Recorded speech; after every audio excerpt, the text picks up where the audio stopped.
Hello guys, welcome to crack UPSC now YouTube channel. दोस्तों, हम सभी क्या पूरी दुनिया ही इस समय तक कोरोना वायरस से परिचित हो चुकी है। कोई भी देश इस वायरस से अछूता नहीं रहा है ना। सबको इस वायरस से निपटने की बहुत ज़रूरत है। हमारे देश को कोरोना वायरस मुक्त करना है दोस्तों, है ना। अभी लॉकडाउन का समय चल रहा है। अभी सरकार ने 3 मई तक लॉकडाउन और बढ़ा दिया है 19 दिन के लिए, और 20 तारीख से उन्होंने बोला है कि हम थोड़ी आपको छूट देंगे, ठीक है। लेकिन इस बीच में हम चाइना की तरफ देखें तो क्या देख रहे हैं, आप इमेजिन कर सकते हैं कि चाइना ने पूरी दुनिया को कोरोना वायरस के ख़तरे में डाला और ख़ुद अलग हो गया। इसको आप एक तरीके से ऐसे समझिए कि चाइना ने व्हाट्सएप में एक ग्रुप बनाया, उसका एडमिन चाइना था। चाइना ने एक एक करके सब कंट्रीज़ को उसमें ऐड किया। पहले Italy, Spain, France, America, then India, and सबको ऐड करने के बाद खुद लेफ़्ट हो गया और बाकी कंट्रीज़ को उस ग्रुप में ही अकेला छोड़ दिया। मतलब कहने का ये है कि चाइना ने खुद के यहाँ पर कोरोना वायरस से जो उनके यहाँ तबाही मची थी उनको कंट्रोल में कर चुके हैं।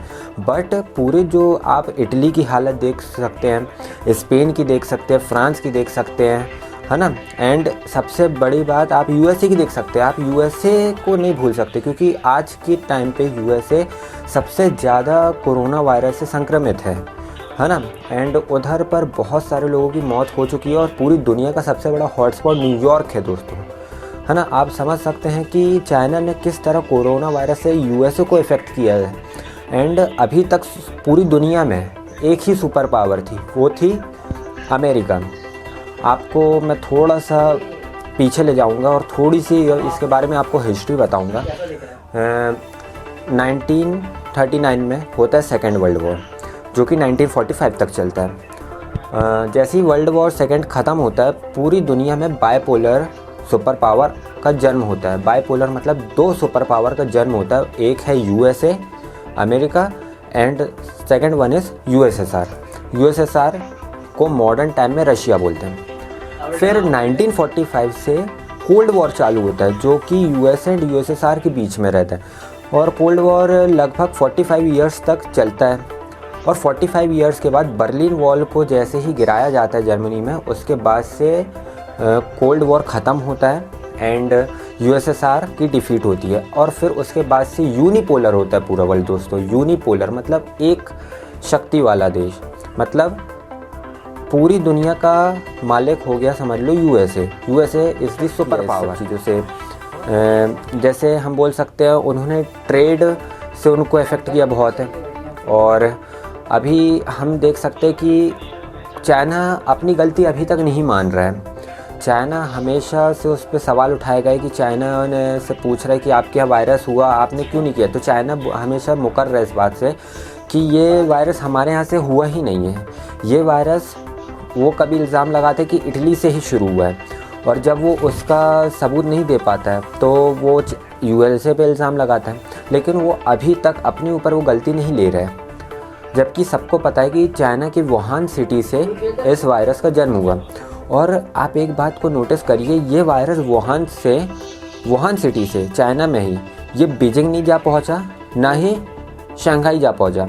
ये कैसे, ये सिर्फ वुहान के ही अंदर क्यों रहा, आप इस बात को समझिए। एक्चुअली में मिथ्स बहुत सारी क्रिएट हो रही हैं, बहुत ही सारी। देखिए, कुछ मिथ्स ये हैं कि लोग बोल रहे हैं कि चाइना ने ये वायरस वॉर के लिए बनाया रहा, ताकि जिस कंट्री से उनकी लड़ाई हो वो इस वायरस को यूज़ करके उस कंट्री में इफ़ेक्ट कर दे और वो कंट्री अपने आप ही हार जाएगी जब उनका वायरस फैल जाएगा। एक मिथ ये बोलते हैं कि चमगादड़ों की वजह से हुआ है। हाँ, ये बात सही है कि ये वायरस चमगादड़ों की वजह से ही हुआ है, बट कितनी इस बात में सच्चाई है कि ये बात चमगादड़ से ही ये वायरस का जन्म हुआ है।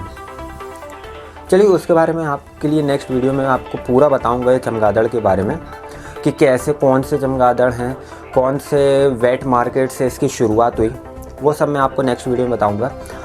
और एक वीडियो और मैं लाऊंगा जिसमें आपको WHO और चाइना की जो मिली भगत है, WHO से सभी परिचित है, वर्ल्ड हेल्थ ऑर्गेनाइजेशन, विश्व स्वास्थ्य संगठन।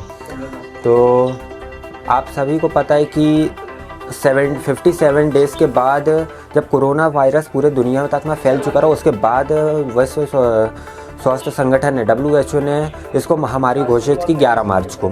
बट क्या ये सही था? नहीं, ये WHO ने जो किया वो बहुत ही गलत था। मैं इसकी वीडियो ज़्यादा इसमें नहीं बताना चाहूँगा इस वीडियो में। मैं इसके लिए एक पर्सनल वीडियो लाऊंगा, उसमें आप अच्छे से समझ सकेंगे कि WHO और चाइना के बीच में क्या रिलेशन है, क्यों WHO ने चाइना की मदद की। अभी चलिए फ़िलहाल हम USA एंड चाइना की बात करते हैं कि चाइना और USA के बीच में क्या टकरार चल रही है। देखिए, हुआ ये कि चाइना को बनना था सुपर पावर, सीधी बात। और बहुत लोगों ने भी, यानी बहुत बड़े बड़े फिलोसफर्स ने भी ये बात कंफर्म कर चुकी है कि चाइना जिस तरीके से अपना ट्रेड कर रहा है पिछले 20 वर्षों से, आज दुनिया की एक भी ऐसा कोना नहीं है जहाँ चाइना का माल नहीं जा रहा हो। सब जगह चाइना का माल जा रहा है। इनफैक्ट इंडिया में ऐसे दो ऐप्स, पहला है PUBG, दूसरा है TikTok, जो कि इंडिया में उसने पैर जमा के रखे इन दो ऐप्स की वजह से। गूगल की यूट्यूब को ये चाइना के TikTok ने पीछे छोड़ चुका है। अब आप सोच सकते हैं, गूगल के जो यूट्यूब है ऐप, उसको पीछे छोड़ चुका है TikTok ने। अब आप सोच सकते हैं कि उन लोगों ने कितना 5 करोड़ जैसे ज़्यादा यूज़र्स PUBG खेलते हैं इंडिया में। अब आप सोच सकते हैं कि हमारे यहाँ कितने लोग इन्वॉल्व हैं। लोग मोबाइल ही आज इसलिए ख़रीद रहे हैं कि उनको PUBG खेलना है या TikTok बनाना है।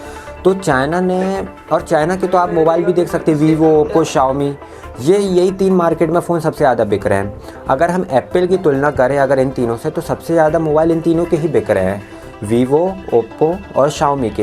एप्पल के उतने नहीं बिक रहे हैं अगर हम ऐसे कंपेयर करें। हाँ, मानता हूँ कि एप्पल थोड़ा कॉस्टली है, ये थोड़े चीप रेट्स में है, वो सब काम करके दे रहे हैं जो एप्पल करके दे रहा है ना।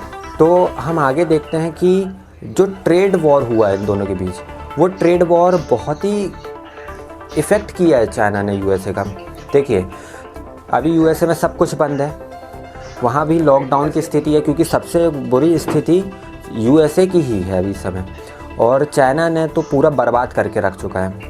अब चाइना को तो जवाब देना पड़ेगा जब इस महामारी का अंत होगा। अब शायद बहुत टाइम लग जाए इसको, कोरोना वायरस पूरी दुनिया से ख़त्म होने में। बट मेरी भगवान से ही प्रार्थना है कि जितनी जल्द से जल्द हमें इससे छुटकारा मिले, सबके लिए वो भलाई की बात होगी। वैसे अभी USA ने तो अपने आप को बहुत पावरफुल बनाया है, लेकिन अभी हम चाइना की बात करते हैं। देखिए, चाइना में अब सब कुछ शुरू हो चुका है। वहाँ अब लॉकडाउन की स्थिति नहीं है। वहाँ पर थिएटर्स खुल गए, मॉल्स खुल गए, शॉपिंग कॉम्प्लेक्स खुल गए, लोग आने जाने लगे, पार्क्स खुल गए, सब हो गया वहाँ पर, सब नॉर्मल स्थिति हो गई उनके जैसी थी पहले।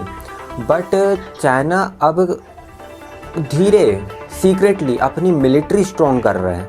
अब ऐसे ऐसे मिथ्स निकल के आ रहे हैं कि अब वो धीरे धीरे छोटे छोटे कंट्रीज़ से वो वॉर करेगा, क्योंकि आप सभी को पता है छोटी कंट्रीज़ में उनने वायरस फैला चुका है और अब वहाँ तो लड़ने की क्षमता उस देश में कम हो चुकी है। तो अब वो धीरे धीरे सबको अपने कंट्रोल में करेगा, समझ रहे हैं ना आप। तो अब जो चाइना है वो धीरे धीरे सुप्रीम बनेगा और वो USA को डिफीट करना चाहता है।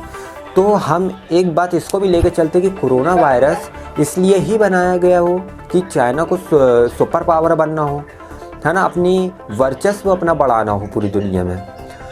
हम तो अभी ट्रेड देख चुके हैं, मैंने आपको मिलिट्री की बात बताई। अब पॉलिटिकली भी देखें तो चाइना की जो गवर्नमेंट है, जो उधर के प्रेसिडेंट है शी जिनपिंग, वो खेल रहे हैं बहुत मास्टरमाइंड का गेम, बहुत ही तेज़ी से चल रहा है उनका दिमाग। अभी देखिए, इंडिया ने 5.5 लाख किट ली है ना, जो जिससे हम कोरोना वायरस टेस्ट कर सकते हैं, और वो चाइना पूरी कंट्रीज़ को सप्लाई कर रहा है। सप्लाई का मतलब भंडारा नहीं करवा रहा, फ्री में नहीं बांट रहा है, वो उसके बदले में पैसे ले रहा है। जबकि ये चाइना को फ्री में देना चाहिए, क्योंकि उनकी ही वजह से ये बीमारी पूरी दुनिया में फैली है। लेकिन नहीं, हम भी, अब हमें ज़रूरत है उस किट्स की तो हमें लेना पड़ रहा है। हमें क्या, पूरी दुनिया को लेना पड़ रहा है। लेकिन आपको क्या लगता है कि चाइना को ऐसा करना चाहिए? आप कमेंट बॉक्स में मेरे को ज़रूर बताना कि चाइना क्यों ऐसा करना चाह रहा है। मैं आपके लिए कुछ हिंट दूँगा और आप उस हिंट्स को जान के आप बताएं। चाइना ने तो सबको बर्बाद कर दिया, लेकिन खुद अब धीरे धीरे अपनी इकोनॉमी बढ़ा रहा है। जिस तरीके से चाइना का जो माल है, आइटम्स पूरी दुनिया में सप्लाई हो रहा है, उस तरीके से तो उसकी इकोनॉमी तो एकदम से बढ़ी ही है। अगर हम अभी इस कंडीशन में बात करें कि एक जगह यूएसए है और एक जगह चाइना है, तो अभी चाइना धीरे धीरे बढ़ रहा है और यूएसए घट रहा है। क्यों? क्योंकि पूरी दुनिया का सबसे बड़ा हॉटस्पॉट खुद न्यूयॉर्क में है और न्यूयॉर्क यूएसए का अपना बहुत बड़ी सिटी है, तो डैमेज बहुत भयंकर हुआ है यूएसए को। अभी धीरे धीरे हम अपनी कंट्रीज़ को भी देख सकते हैं। हमारी कंट्री में भी आज की डेट में 13,000 लोग से ऊपर कोरोना संक्रमित हैं और करीब 500 लोगों की मौत हो चुकी है। हाँ, ठीक हुआ है, लेकिन ठीक होने का जो रेशियो है वो बहुत कम है अगर हम संक्रमित लोगों को देखें और मौतों को। तो मेरा ये वीडियो बनाने का मकसद यही था कि चाइना क्यों ये करना चाहता है चाइना को क्या पूरी दुनिया से क्या चाहता है चाइना, बदला क्यों लेना चाहता है? यार, अमन शांति बनी रहनी चाहिए पूरी दुनिया में। अब बताइए, अब जैसा हम आगे अब फ्यूचर देखेंगे, अब वैसा फ्यूचर नहीं रह पाएगा जैसे हम कुछ सालों में सोचे थे। देखिए, अब पूरी दुनिया ने हाथ मिलाने से मना कर दिया, सब जगह नमस्ते की परंपरा शुरू हो चुकी है। बहुत सी जगह हम ऐसे भी देखते हैं, हम नमस्ते करना भी देख रहे हैं, लेकिन हैंडशेक बहुत ही कम हो गया। लोग अपने पैरों से फुट शेक बोल सकते हैं जिसको, वो कर रहे हैं, है ना। आगे आने वाला जो समय रहेगा उसमें हम देखेंगे भीड़ अब शायद ही बहुत बढ़े, है ना। आज मैरिज भी हो तो अब वो ऑनलाइन हो जाए, क्योंकि इंसान के जन्म जब होता है तब और इंसान की मौत होती है जब, इन दो कार्यों में बहुत भीड़ होती है। भीड़ का मतलब कि फंक्शन वगैरह ये जो क्रियाक्रम किए जाते हैं इसमें, तो वो सब भी अब आने वाला टाइम हम देखें तो वो ऑनलाइन हो सकता है। शादी में भी लोग ऑनलाइन अटेंड करें, लोग ये सब कार्यक्रम भी ऑनलाइन अटेंड करें, लोग जो बिज़नेस ट्रिप्स होती हैं वो भी शायद कम करने की कोशिश करें। लोग अब शायद ही आने वाला टाइम कुछ साल, समझ लीजिए 5-6 साल के लिए, जब तक ये वायरस पूरी दुनिया से नहीं ख़त्म हो जाता तब तक शायद ही लोग सोचें कि हम कोई विदेश यात्रा कर सकें, या हम 4 धाम जा सकें, या हम अपने सिटी से ही बाहर जाके कुछ काम सकें। 4 बार सोचेगा इंसान ये सब काम करने के पहले। सिर्फ अपनी ज़रूरत की चीज़ें करेगा। बच्चे हैं तो कॉलेज स्कूल जाएंगे, पढ़ाई करेंगे। अगर आप नौकरी पेश हैं तो आप अपनी जगह जाके काम करेंगे जहाँ आपका ऑफिस है ना। आपका जो काम होगा आप वहीं करेंगे। मुश्किल से आप छुट्टी लेके अपने परिवार के साथ ही कहीं घूमने जाएं अभी इस माहौल में, या आने वाले समय में भी। तो आई होप मेरी इस वीडियो से आपको समझ में आया हो कि चाइना अभी क्या अपनी स्ट्रेटजी बना के चल रहा है। आगे और भी समय बदलेगा, चाइना और भी कुछ अपनी करतूतें निभाएगा, करेगा। वो मैं आपको डेली अपडेट देते रहूँगा जैसा कुछ भी होगा। तो दोस्तों, अगर आपको ये वीडियो अच्छी लगी तो आप इसको लाइक करें, कमेंट करें और मेरे चैनल को ज़रूर सब्सक्राइब करें। और आपको कोई टॉपिक में वीडियो चाहिए तो आप मेरे को कमेंट करके ज़रूर बताएं। तो तब तक के लिए थैंक्स फॉर वॉचिंग।